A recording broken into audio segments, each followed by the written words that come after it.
오늘 말씀은 로마서 8장 31절에서 39절까지의 말씀입니다. 다 찾으셨으면 함께 읽습니다. 그런즉 이 일에 대하여 우리가 무슨 말하리요? 만일 하나님이 우리를 위하시면 누가 우리를 대적하리요? 자기 아들을 아끼지 아니하시고 우리 모든 사람을 위하여 내주시니가 어찌 그 아들과 함께 모든 것을 우리에게 주시지 아니하겠느냐? 누가 능히 하나님께서 택하신 자들을 고발하리요? 의롭다 하신 이는 하나님이시니 누가 정죄하리요? 죽으실 뿐 아니라 다시 살아나신 이는 그리스도 예수시니 그는 하나님 우편에 계신 자요 우리를 위하여 간구하시는 자시니라. 누가 우리를 그리스도의 사랑에서 끊으리요? 환난이나 곤고나 박해나 기근이나 적신이나 위험이나 칼이랴. 기록된 바 우리가 종일 주를 위하여 죽임을 당하게 되며 도살당할 양같이 여김을 받았나이다 함과 같으니라. 그러나 이 모든 일에 우리를 사랑하시는 이로 말미암아 우리가 넉넉히 이기느니라. 내가 확신하노니 사망이나 생명이나 천사들이나 권세자들이나 현재일이나 장래일이나 능력이나 높음이나 깊음이나 다른 어떤 피조물이라도 우리를 우리 주 그리스도 예수 안에 있는 하나님의 사랑에서 끊을 수 없으리라. 아멘. 코로나19로 말미암아 생각지도 못한 일이 발생했습니다. 우리가 한자리에 모여서 예배를 드릴 수 없는 상황까지 이르게 되었습니다. 하나님의 자비와 은혜와 긍휼을 기대하며 각자의 처소에서 경건한 마음으로 단정한 모습으로 예배 드리길 바랍니다. 오늘 말씀을 통해 하나님께서 주시는 귀한 음성을 듣기를 소망합니다. 오늘은 사순절 첫 번째 주일입니다. 예수님의 그 고난, 예수님께서 우리를 위해서 베풀어 주신 은혜를 기억하고 또 이 시대 가운데 하나님께서 주시는 참된 위로와 소망의 메시지를 붙잡는 시기가 되기를 소망합니다. 오늘은 하나님께서 나를 사랑하십니다 라는 제목으로 말씀을 증거하려고 합니다. 인류 최대의 감동은 바로 하나님께서 우리 인간을 위하여 이 땅에 오셨고 십자가에 못 박혀 돌아가셨다라는 사실입니다. 하나님은 우리 인간에게 하나밖에 없는 독생자 예수 그리스도를 보내셨습니다. 그래서 하나님이 우리를 얼마나 사랑하시는지 그 증거를 보여주셨습니다. 그 사랑의 클라이막스가 바로 십자가죠. 십자가에서 하나밖에 없는 독생자 예수를 죽게 할 만큼 우리 인간을 사랑하셨다라는 것입니다. 그래서 로마서 5장 8절에는 우리가 아직 죄인 되었을 때 그리스도께서 우리를 위하여 죽으심으로 하나님께서 우리에 대한 자기의 사랑을 확증하셨느니라 이렇게 나옵니다. 제가 정말 좋아하는 구절입니다. 이 구절에서 보면은 우리가 죄인 되었을 때입니다. 우리가 완전할 때, 우리가 선을 행할 때, 우리가 건강할 때, 우리가 능력이 있어서 뭔가를 행할 때, 하나님 보시기에 기뻐할 만한 어떠한 일을 할 때가 아니라 우리가 죄인 되었을 때, 우리가 죄를 짓고 있는 이 안타까운 시대 가운데, 그러한 실존 가운데 하나님께서는 예수를 우리에게 보내주셨다는 사실입니다. 이것이 진정한 아가페 사랑이죠. 사랑할 수 없는데 사랑하는 것.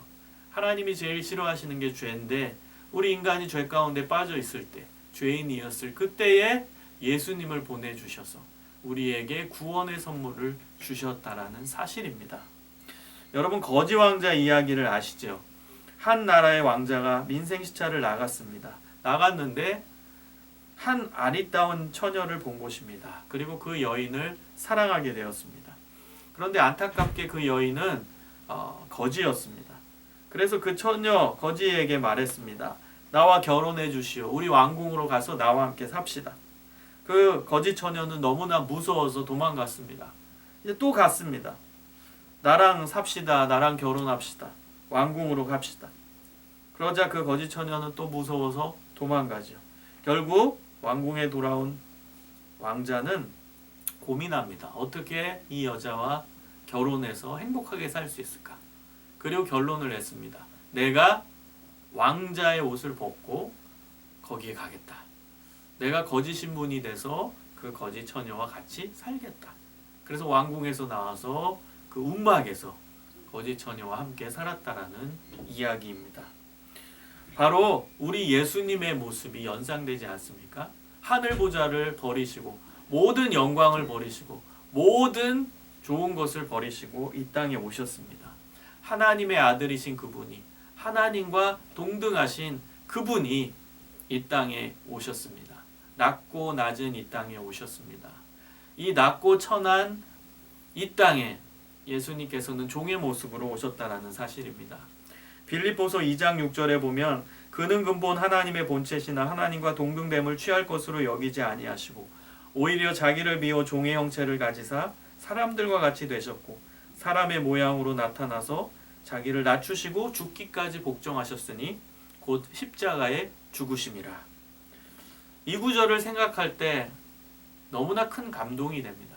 예수님께서 하늘 보좌를 버리시고 하나님의 아들로서의 권위를 갖고 너무나 영광스러운 그분이 모든 권세와 권위를 버리시고 우리 인간의 모습으로, 그것도 종의 형체를 가지고, 일반 인간도 아닙니다. 일반적인 인간의 모습도 아니고 종의 모습으로 이 땅에 오셔서 낮추시고 결국 우리 구원을 위해서 하나님의 뜻에 순종하셔서 십자가에 죽으셨다라는 거예요.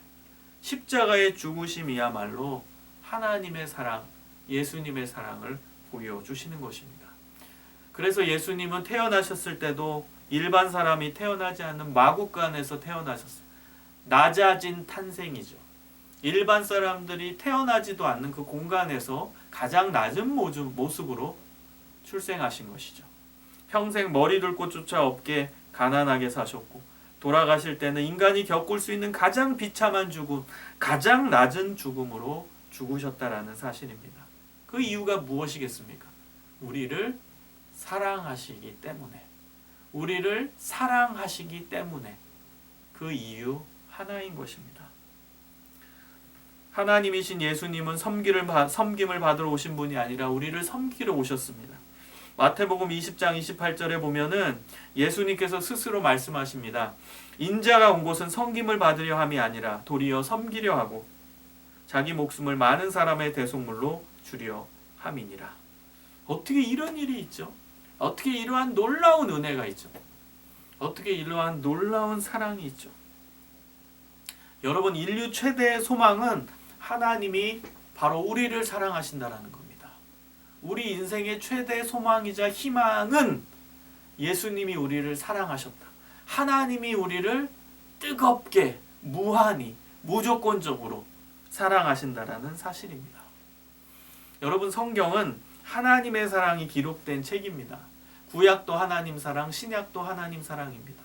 구약에서는 공의적 사랑, 우리가 실수할 때도 있죠. 잘못할 때도 있죠. 우리가 죄가 있죠. 그래서 하나님께서는 심판도 하시고 벌도 내리고 잘 오라고, 돌아오라고 무섭게도 하시는 분이죠. 그런데 그 또한 하나님의 공의적 사랑입니다. 신약에서는 자애로운 어머니의 모습으로 우리를 사랑하시죠. 품어주고 받아주고 용서해주고 케어해주는 그 자애로운 사랑의 모습을 보여주십니다.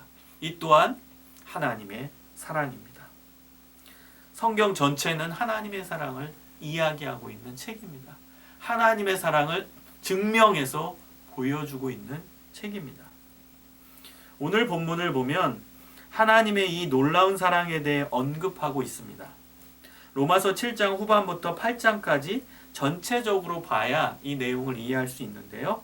로마서 7장 후반부부터 8장까지는 우리가 신앙생활을 해나가는 데 있어서 정말 궁금한 그런 실제적인 문제 중에 하나를 다루고 있습니다. 그 문제는 우리가 고민하고 있는 문제예요. 바로 예수님을 믿고 구원받아도 죄를 지을 수 있는데 그러면 우리는 율법에 의해서 정죄를 받고 하나님의 사랑에서 끊어지느냐라는 거예요. 사실 우리가 신앙생활 하다 보면은 하나님을 잘 믿을 때 그리고 교회에서 예배 잘 드릴 때는 충만함 가운데 있다가 또 우리가 실수해서 또 죄를 지으면 죄책감에 빠지고 그리고 그 다음은 하나님이 느껴지지 않아. 하나님의 사랑이 느껴지지 않아. 내 죄책감 때문에 하나님의 사랑을 느끼지 못하는 거거든요. 그러면 하나님의 사랑에서 나는 끊어진 것일까? 나는 이제 뭔가 문제가 생긴 거 아닐까? 그 두려움이 엄습해 올 때가 있지요. 그 주제를 오늘 이야기하고 있는 것입니다. 사실 사도 바울도 이 두려움 가운데 신앙생활을 했을 때가 있었어요. 로마서 7장 이제 후반부를 보면은 사도 바울이 이 문제 때문에 상당히 괴로워합니다. 나에게는 두 가지 법이 있다라는 거예요. 하나님의 법과 죄의 법. 우리가 하나님을 믿고 하나님의 뜻대로 살고 싶고 하나님의 사랑 안에서 살고 싶은 순수한 신앙의 모습으로 살고 싶은 그 하나님의 법이 있는데 난 이미 구원받았고 예수 그리스도의 제자고 자녀고 그래서 그 확신 가운데 사는데 그런데 내 행동은 또 죄 가운데 빠지더라는 거죠.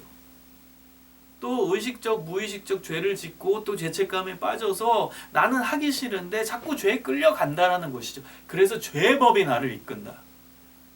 그렇게 고민하는 거예요. 내 마음속에서는 하나님의 뜻대로 살고 싶은 하나님의 사랑 안에서 살고 싶은 하나님의 법이 지배하는데 또 내 행동은 또 죄 가운데 끌려가는 죄의 법이 나를 지배하더라는 거죠. 그래서 이 두 가지 때문에 하나님의 법과 또 죄의 법이 싸우는 이 두 가지 법이 싸우기 때문에 너무너무 힘들다라는 거예요. 그래서 사도 바울은 오호라 나는 곤고한 사람이다. 그 곤고하다라는 건 비참하다라는 거예요. 너무나 비참하다라는 거예요. 이 신앙적인 갈등 또 이 고민이 너무나 지속돼서 힘들다라는 거죠. 나는 비참하다라는 거지. 이걸 고민하고 이 실존 속에 살아가야 되는 내 존재가 상당히 비참하다라고 고백을 합니다. 사도 바울은 이 치열한 고민 속에 치열한 이 내적 싸움 가운데 영적 싸움 가운데 답을 찾습니다. 그 답이 바로 로마서 8장 1절과 2절의 말씀입니다. 우리 함께 같이 읽어보겠습니다. 그러므로 이제 그리스도 예수 안에 있는 자에게는 결코 정죄함이 없나니 이는 그리스도 예수 안에 있는 생명의 성령의 법이 죄와 사망의 법에서 너를 해방하였음이라. 예수님을 믿는 자에게는 결단코 정죄함이 없다라는 거예요. 예수님을 믿고 나서도 인간이기에 죄 많은 세상 속에 살고 있기 때문에 실수하고 죄를 지을 수 있지요. 그러나 그것 때문에 정죄함을 받고 구원받은 것이 사라지고 하나님과의 사랑에서 그 관계에서 끊어지는 것이 전혀 아니라는 것입니다. 왜냐하면 예수 그리스도의 십자가로 말미암아 우리의 과거, 현재, 미래의 죄가 한 번에 씻겨졌기 때문입니다. 아멘. 우리가 그 사실을 믿고 하나님의 자녀가 되었기 때문에 정죄를 받지 않는 거예요. 예수 그리스도의 십자가 사건으로 예수 그리스도의 그 구속의 사건으로 말미암아 나는 이미 하나님의 자녀가 되었기 때문에 나는 정죄함을 받지 않는다라는 거예요. 이것은 인간이 정한 법이 아니라 하나님이 정하신 생명의 성령의 법이라는 거예요. 성령께서 나를 하나님의 자녀로 삼으셨다라는 걸 확증해 주시는 그 성령의 법에 의해서 나는 살아간다라는 거예요. 난 이미 하나님의 자녀라고 성령의 법으로 딱 도장이 찍혀진 거예요. 난 하나님의 자녀라고. 여러분 믿으십니까? 여러분 이 믿음을 가져야 됩니다. 여러분 저에게는 딸이 있습니다. 딸. 전 아버지고요. 그러면 제 딸이 항상 제 말만 잘 듣고 순종하면 얼마나 좋겠습니까? 그건 제 바람이죠.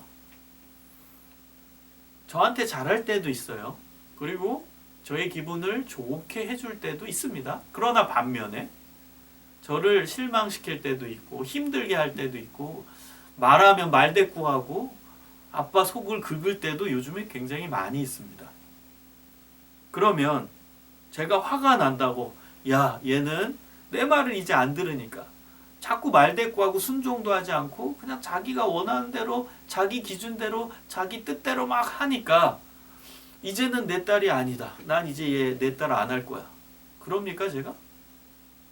그건 아버지가 아니죠. 얘는 내 딸입니다. 이미 그 아들과 아버지와 딸의 관계가 된 거예요. 그렇기 때문에 이미 그 관계가 우선이고 관계가 가장 중요한 것이죠. 그래서 그 관계가 확실하기 때문에 아버지와 딸과의 관계가 확실하기 때문에 비록 아버지의 말을 안 들을지라도 비록 잘 듣다가 또 잘 못 들을 때도 그리고 아버지 뜻대로 행하다가 또 아버지가 원하지 않는 모습으로 행동해도 변함없는 사실은 얘는 내 딸이라는 거죠. 그리고 저는 이 딸의 아빠라는 거죠. 그 관계는 절대 끊어지지 않는 것입니다. 마찬가지입니다. 예수님을 통해 우리의 죄 문제를 해결하고 하나님의 자녀로 하나님께서 정해 주셨어요. 확증해 주셨습니다. 그래서 우리는 하나님을 아바 아버지라고 부를 수 있는 거예요. 이미 하나님은 우리 아버지, 우린 자녀. 이 관계가 형성됐다라는 거예요. 가장 중요한 그 관계가 형성됐다라는 거예요. 로마서 8장 15절에 보면 너희는 다시 무서워하는 종의 영을 받지 아니하고 양자의 영을 받았으므로 우리가 아빠 아버지라고 부르짖느니라. 예수님 때문에 우리가 하나님을 아빠 아버지라고 부를 수 있는 특권이 생긴 것입니다. 하나님과 우리와의 관계는 부모와 자식 관계가 되었다라는 거예요. 그래서 우리가 실수할 수도 있어요. 우리가 부족할 수도 있고요. 우리가 죄를 지을 때도 있어요. 그러나 하나님과 우리 안에 그 관계 속에서 부모와 자녀와의 관계 속에서 그 관계에 절대 영향을 줄 수 없다는 거죠. 여러분 이걸 믿어야 됩니다. 이 믿음이 우리에게 가장 중요한 믿음이라는 것입니다. 여러분 베드로의 삶을 보십시오. 베드로가 언제나 예수님을 따랐습니까? 언제나 예수님 기뻐하시는 모습으로 살았어요? 그는 수제자였죠. 수제자가 뭡니까? 스승을 제일 많이 닮고 스승의 뜻대로 하는 자가 수제자죠. 베드로는 수제자였어요. 그만큼 그는 예수님의 뜻대로 하려고 노력했고 예수님 말씀을 제일 잘 듣기 위해 노력했던 제자였죠. 그러나 항상 그랬나요? 결정적인 순간에 그는 엄청난 죄를 짓죠. 예수님이 잡히실 때 예수님을 모른다라고 부인합니다. 3번이나 모른다라고 부인해요. 이건 뭐예요? 나 예수 안 믿는다라는 표현인 거예요. 심지어 마태복음 26장 74절에 보면 베드로가 예수님을 부인 정도만 한 게 아니라 저주하며 맹세하여 나는 그 사람을 알지도 못한다라고 고백까지 했어요. 끝난 거 아니에요 이거? 어떻게 예수님을 그렇게 표현할 수가 있겠어요? 난 모른다. 맹세까지. 그럼 이제 베드로는 끝난 거 아닌가요? 하나님의 사랑에서 완전히 끝나고 그리고 예수님의 사랑에서 끊어지고 수제자는커녕 이건 안티가 되는 거 아닌가요? 그런데 예수님은 놀랍게 십자가에서 돌아가시고 사흘 만에 부활하시고 나서 예수님이 먼저 베드로를 찾아오십니다. 먼저 찾아오십니다. 베드로가 예수님께 가서 손이 발이 되도록 막 빌면서 예수님 잘못했습니다. 한 번만 용서해 주세요. 받아주세요. 그렇게 한 게 아니에요. 예수님이 베드로에게 찾아가십니다. 그리고 내가 나를 사랑하느냐 물으신 것입니다. 이것이 바로 예수님의 사랑입니다.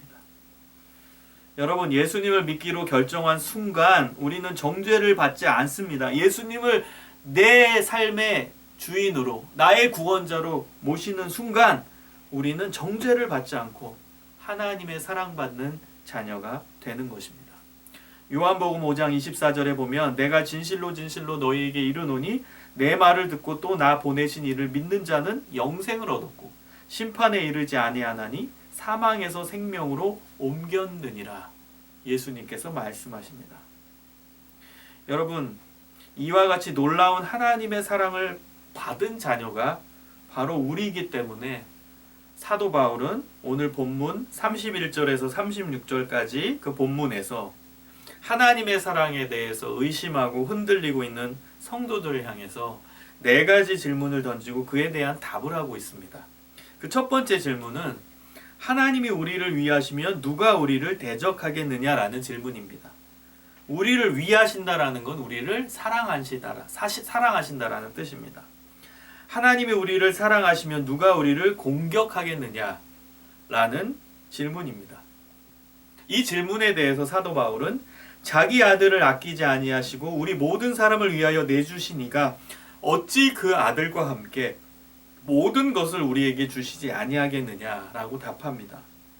하나님은 우리를 사랑하셔서 아들까지 내어주시고 믿는 자들에게 모든 것을 주시고 지키시는데 누가 우리를 공격하겠느냐라는 선포입니다. 두 번째 질문은 누가 능히 하나님께서 택하신 자들을 고발하리요? 이런 질문입니다. 이 뜻은 어느 누가 예수님 믿는 자들을 고발하겠느냐라는 질문입니다. 이 질문에 대해서 사도 바울은 의롭다 하신 이는 하나님이시다라고 답변합니다. 전지전능하신 하나님, 온 세계 만물을 주관하시는 하나님이 의롭다라고 하셨는데 누가 감히 예수님 믿는 자를 고발할 수 있겠느냐라는 답입니다. 세 번째 질문은 누가 우리를 정죄하리요? 라는 질문입니다. 사도 바울은 이 질문을 던졌는데 이런 의도로 던진 거예요. 누가 예수님 믿는 자들을 죄 있다 하고 벌을 내리겠냐라는 뜻입니다. 이 질문에 대해서 바울은 답합니다. 다시 살아나신 이는 그리스도 예수시다.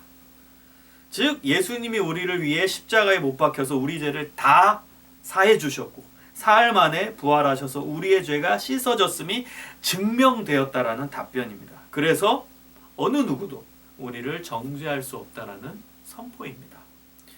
마지막 네 번째 질문은 누가 우리를 그리스도의 사랑에서 끊으리요? 라는 질문입니다.